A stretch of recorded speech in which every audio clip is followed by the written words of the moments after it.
عمر رضی الله تعالی عنہ دار کمی و حضرت ابن عمر رضی الله تعالی عنہ څخه ان رسول الله صلی الله علیه وسلم چې بشک رسول الله صلی الله علیه وسلم کان يرفع ولو نبی اسلام لاسونه به پورته کول حذو من کبیه برابر تر وجو اذا افتتح الصلاه څوک چې بل شروع کوي او اذا کبر څوک چې به اراده د تکبیر وکړي رکوع د رکوع چې د رکوع د پاره به تکبیر اراده وکړه نو بیا به لاسونه پورته کول د عطف دی پراغ باندې كان يرفع يديه حذو منكبيه وكان يرفع اذا كبر للركوع دا معنا سره چې منوس کول د دوه ځای ذکر شو یو دا غځای سره چې د تکبیر تحریمه به کول لاسه پورته کول د حدیث دلیل دی امام شافعي صاحب دلیل دی دویم دا دی چې رکوع له بکلی به لاسونه پورته کول و اذا رفع راسه څوک به سر راپورته کوي د رکوع څخه رفعهما دوړ به پورته کړل کذالک دا غره کم معنا د لاسونه بیا دا رقم پورته کړل سيو زلاجي سره دا رقم نزونه کوي وقال بل سمع الله لمن حمده ربنا لك الحمد به دا کلمه ویله وكان لا يفعل ذلك في السجود دا کار نه کوي په سجدو کې سمانه اوس ګوره رفع الیدین چې کوي دا د سجدې په وخت کې راغلي دي بعض روایتو کې راغلي دي چې نبی اسلام چې په سجدې رکلی هم بل لاسونه پورته کول او چې راپورته به هم لاسونه پورته کول لکه د رکوع مخکې او شاته چکول نو اوس په دې روایت کې دا رالو چې ګوره کان لا يفعل ذلك في السجود نبی اسلام د عمل په سجده کې نه کوي څه معنا په سجده کې اول وخت کوي بیا متروک سلو دا رقم موږ وایو د رکوع په وخت کې کول اول سر کې بیا په څه پوس د عمل متروک سلو متروک څه معنا پرې شوی اوس دا خبرې ځکه رفع الیدین د تکبیر تحریمه په وخت کې په دې کې د علماو هیڅ اختلاف نشته د ټولو علماو په نسبت باندې په ټولو حدیث کې رفع الیدین عند تکبیر تحریمه دا ثابت دي دا البته دا نور ارکان د لمانځه چې کوم لکه رکوع سو یا سجده سو په دې کې اختلاف دي د سجدې په وخت کې اتفاق دي چې رفع الیدین منع کوي په پیژ لیکن بعضی احادیث چې کوم دی هغه یا د سجدې په وخت کې رفع الیدین وسم سنت دي دا خو اوس چې اصل اختلاف زموږ د دې سره شدي یا د امام شافعي صاحب سره یا د نن سبا د غیر مقلدین سره هغه دا د رکوع مخکې او بعد کې رفع الیدین چې کوم دی وتی ول نه کوي په پیژ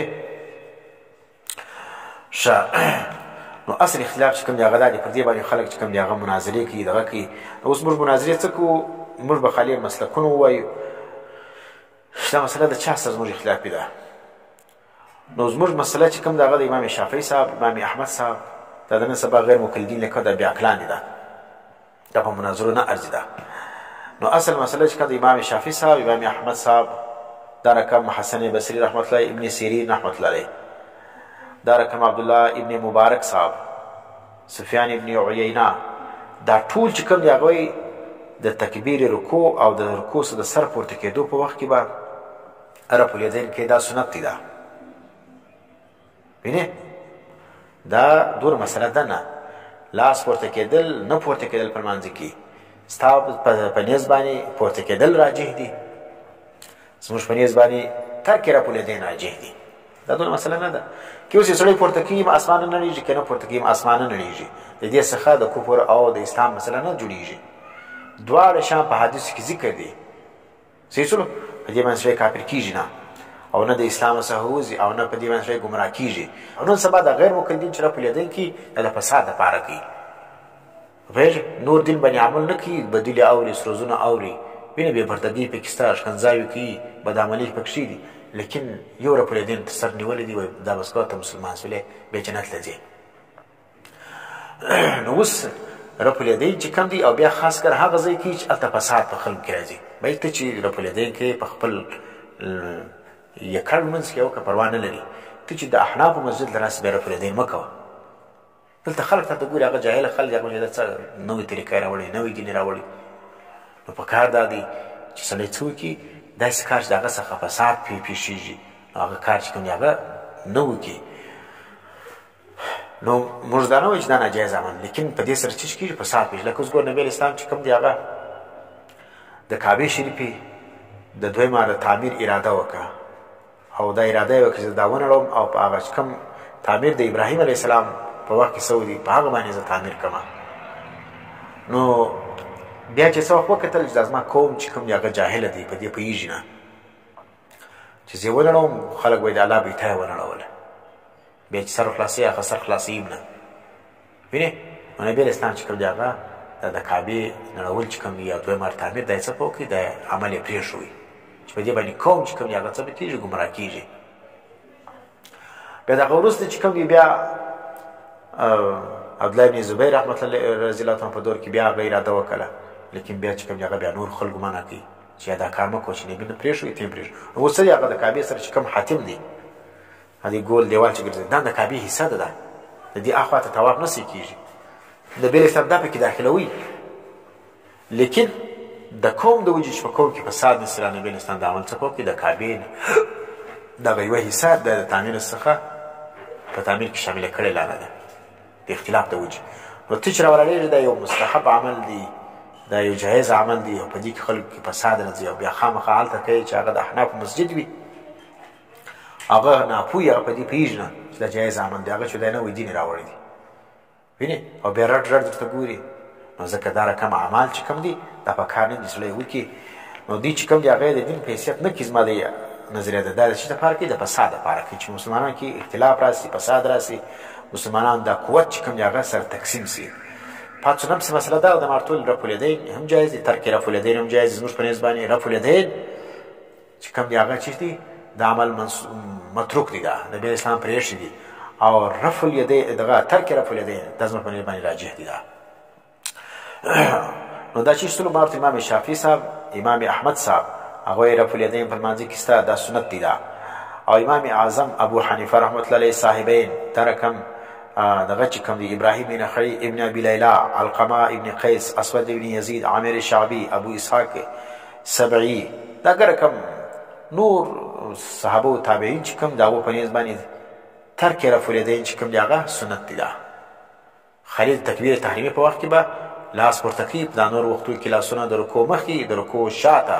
د دویم رکعت د پورته کېدو مخکې لاس پورته کېدل زموږ په نسبت باندې دا سنت نه دی دا. وایي امام مالک صاحب په نسبت باندې هغه تکبیر تحریمی په وخت کې رفع الیدین سنت دی د هغه وروسته چې کوم دی هغه بیا سنت نه دی دا. اوس چې کوم کسان وایي رفع الیدین مستحب نه دی دا سیسلو رفع الیدین به نه کوي د هغو دلیل چیش دی پر هغه باندې اعتراضات دا موږ نه وایو خو هغه یو روایت په ترمذي کې راغلی دی عبدالله بن مسعود فرمایي الا اصلي بكم صلاه رسول الله صلى الله عليه وسلم فصلى فلم يرفع يديه الا في اول مره. عبدالله بن مسعود فرمایي وایي زه تاسو ته لمونځ نه درکم د نبي علیه السلام فصلى د لمونځ وکړي فلم يرفع يديه نیکه پورته لاسونه الا في اول مره په اول وار کې ورته وګوره په ټول مانځه کې لاس نه دی پورته کړی مګر په اول وار کې لاس پورته کوي. او دا رقم بل روایت چې کوم دی هغه د ابن مسعود رضی الله تعالی عنه دی هغه فرمایي قال صليت مع رسول الله صلی الله علیه وسلم وابي بکر وعمر فلم يرفعوا ايديهم الا عند افتتاح الصلاه. وای دغه چې کوم دی عبدالله بن مسعود وایي ما د نبي علیه السلام سره لمونځ کړی و دا رقم د حضرت ابوبکر او د حضرت عمر رضی الله تعالی عنهم څخه ما د هغو په ملګرتیا کې د هغو سره په جماعت باندې لمونځ کړی و خو هغو په لمانځو کې لاسونه نه پورته کول الا عند افتتاح الصلاه مګر چې څوک په لمونځ شروع کوي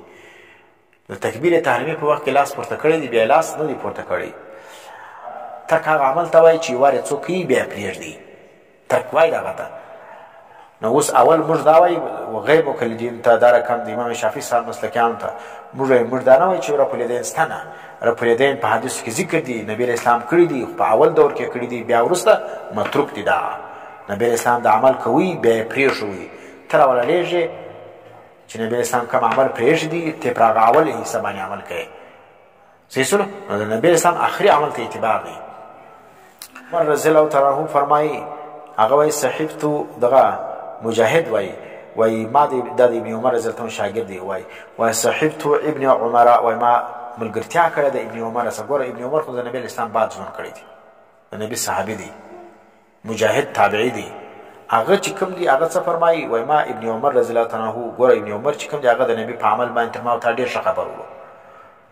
اوس ابن عمر څه فرمایي دغه مجاهد فرمایي وایي ما ملګرتیا د ابن عمر رضی الله عنه سره کړې وله 10 سنین لس کاله فلم یکن یرفع یدی الا فی التکبیرة الاولى چې حضرت ابن عمر رضی الله عنه لاسونه نه پورته کول مګر په صرف په تکبیر تحریمه کې پورته کول بیا لاسونه نه پورته کول دا نور کړ د عمل څه کو دا متروک کولو. نو خلاصه دا سوله چې رفع الیدین دا مستحب کار دی دا سنت کار دی دا د نبی اسلام عمل دی، په دې څه موږ انکار نه کوو، خو لیکن د نبی اسلام عمل اولی دی، اخرنی عمل نه دی. نبی اسلام کول بیا یې پرېښول. صحیح سلو. وعن نافع دا رقم روایت دی حضرت رحمت الله ان ابن عمر چې بېشکه ابن عمر رضی الله تعالی عنه دخله څه چې به داخل سلو فی صلات په لمانځه کبره رک تکبیر بیا ورفع یدی لاسونه یې پورته کړي رکعه څه چې به رکوع کله رفع یدی لاسونه بیا پورته کړل دا د نبی اسلام اول عمل دی. واذا قال څه چې به ویل سمع الله لمن حمد رفع یدیه ګور سمع الله لمن حمد چې بیا لاسونه پورته کړه دا د حدیث عمل دی. واذا قام من الركعتين څه چې به ولاړ سو دوه رکعاتو څخه رفع یدیه ګور د دویم رکعت څه چې براولار سو بیا لاسونه پورته کړ. ورفع ذلك ابن عمر الى النبي صلی الله علیه وسلم دا روایت مرفوع ذکر کړی دی. ابن عمر نبی علیہ السلام سمانا ابن عمر نبی علیہ السلام ته رسول دا مرفوع روایت دی.